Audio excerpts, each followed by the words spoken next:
there's the energy that's coming up here. It almost feels like I want to do something, but you're not sure what it is that you want to do. You want change, you want growth, you want more, right? But and to do with what?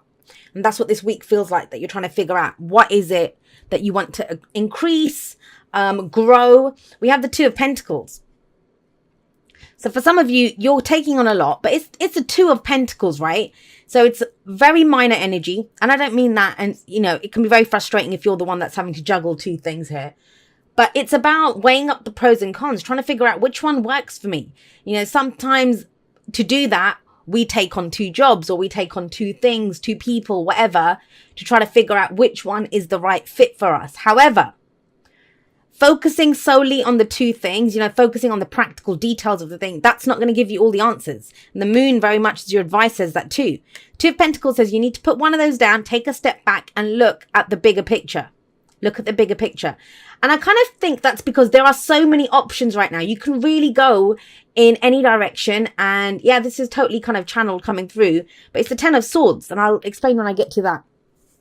It kind of feels like you're limiting yourself. You're limiting yourself just to two options when there are more options available. I'm almost getting like a Four of Cups kind of feel about this, where, you're limiting yourself to a certain number of options, but there are more available. Just because you can see the two doesn't mean there's not more there. Now, the reason I think there's more is because we have the Ten of Swords coming up at the heart of the reading. This is rock bottom, right? And this is going to play out differently for each of you. It's a general reading. So remember that. And it goes the energies can go both ways. So if someone's central to your story right now, this may be helping you to understand what's going on there with that situation. But it's your message, whoever's watching this. So the Ten of Swords coming up here, that's rock bottom. This is the aftermath. We're dealing with what happened. And yeah, it wasn't pleasant. I always feel like this is the scene of the crime, right? Going back to the scene of the crime. And what I always say is, it's overkill. 10 swords are not needed to take a person down. One sword's enough. So that's nasty. That is pretty nasty, whatever took place here. However, swords are our thoughts, our beliefs, our ideas, and how we communicate them. So this can be harsh words that were said. This can be nasty, like something really nasty that took place. That's for sure. That happened.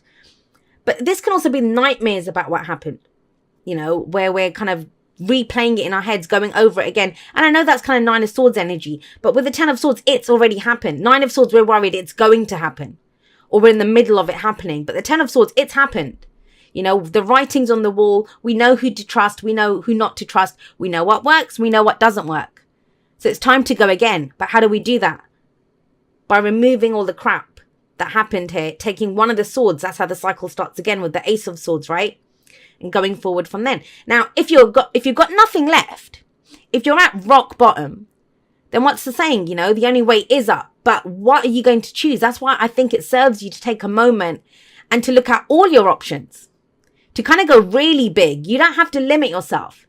And I know that sounds strange, because when we have the Two of Pentacles and the Ten of Swords, we can almost feel like, I was left kind of decimated here on the ground, nothing. So let me just go with the smallest, tiniest, like the first step that I can take. But I'm not getting the Knight of Pentacles for you. That's baby steps. I'm getting the Empress for you, but we'll get to her in a moment. Now, you've got the Hermit coming up as a past energy. So this is last week, last month, last year, whatever, right? But what it talks about is coming out. I feel like you're coming out of a time of being the Hermit, of going within, of looking at what suits you, what fits for you. And that's what makes this even bigger. It's now the bigger picture. Whatever you figured out about yourself, whether you spent time alone, whether, you dealt with someone who retreated, because I do feel the Hermit mode when the Hermit comes up. It's not about being alone. We can go into Hermit mode when we are alone, right? When we are in a room full of people, we can almost feel alone sometimes. That's what I'm trying to say. So we take a step back and go within. But the point is what's going on within you. That's where the first answer came from, what you want. So do you even want any of these? Is this kind of tied to what you went through here with the Hermit? That's crucial to remember. And I know the Ten of Swords, it's a shitty card, right? It is. There's no way to sugarcoat this crap. It's crappy and it happened. But it's how we progress from here. That's the point of this. How do we progress from here? I see the Hermit as healing has taken place within you. But now it's about playing that out in the outside world. And the Empress, the Chariot, You know, these cards all talk about expansion, going out into the world now. And yeah, we have the Empress. She's about abundance. She's about growth. We're growing something. Now, she knows it takes time. And you know, there's almost like an implication of the Death card with the Empress. And I know a lot of people don't see that, but I do.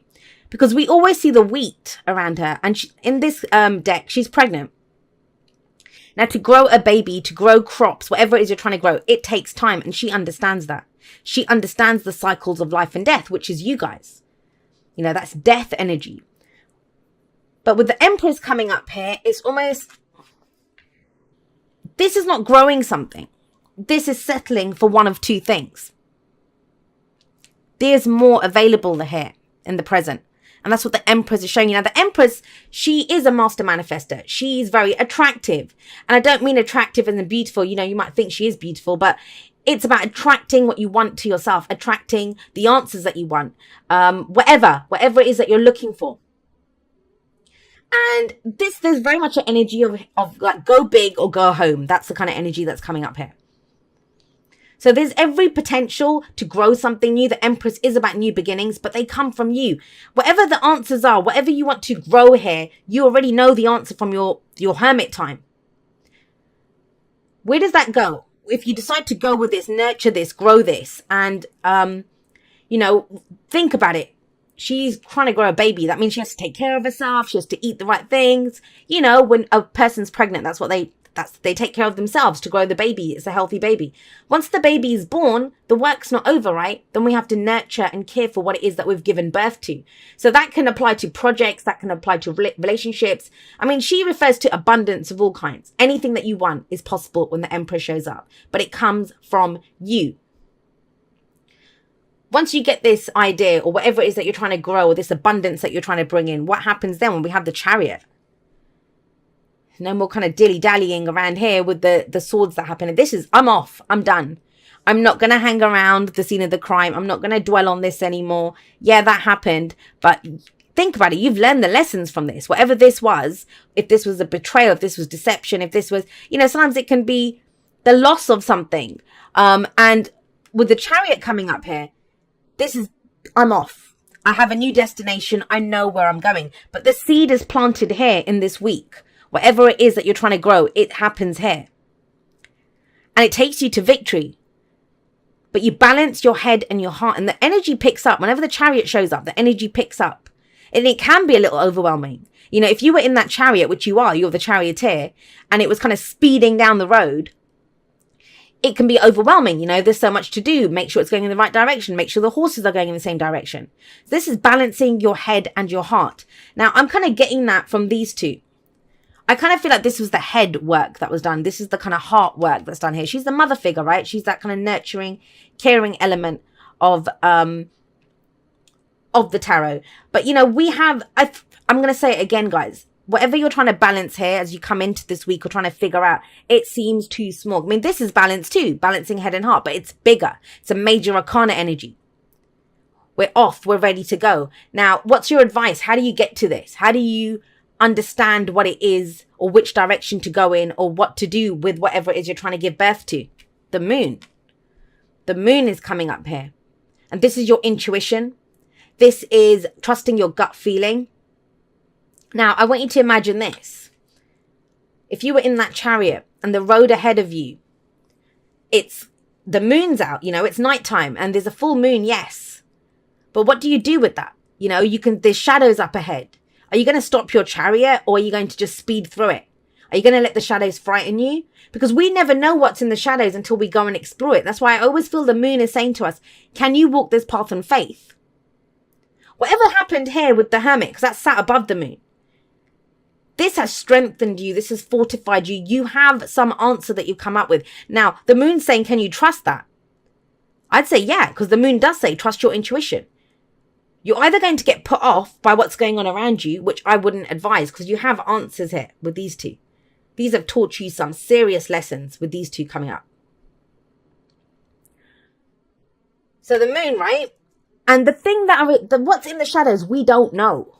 You know, that's our fears that tell us that. And the fear's trying to keep us safe. But we're not actually in any danger. You know, we might think, imagine if you were on the pathway, there's someone waiting to mug me, there's a ditch there, there's a wild animal ready to attack me, but we won't know until we go up to it.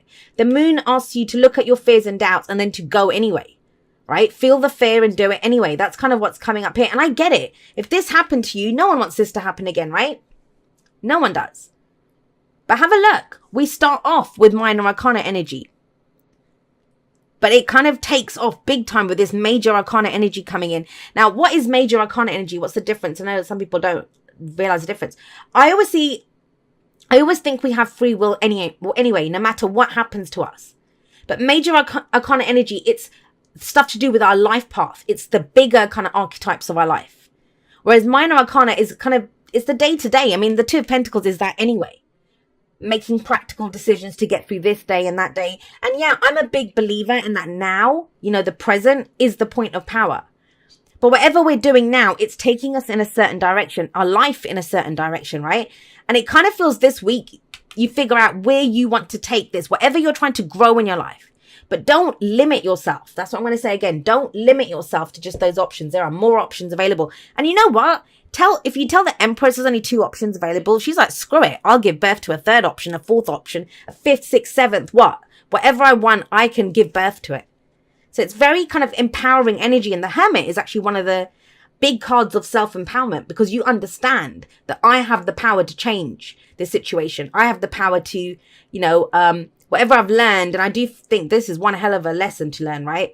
That I know where to take this.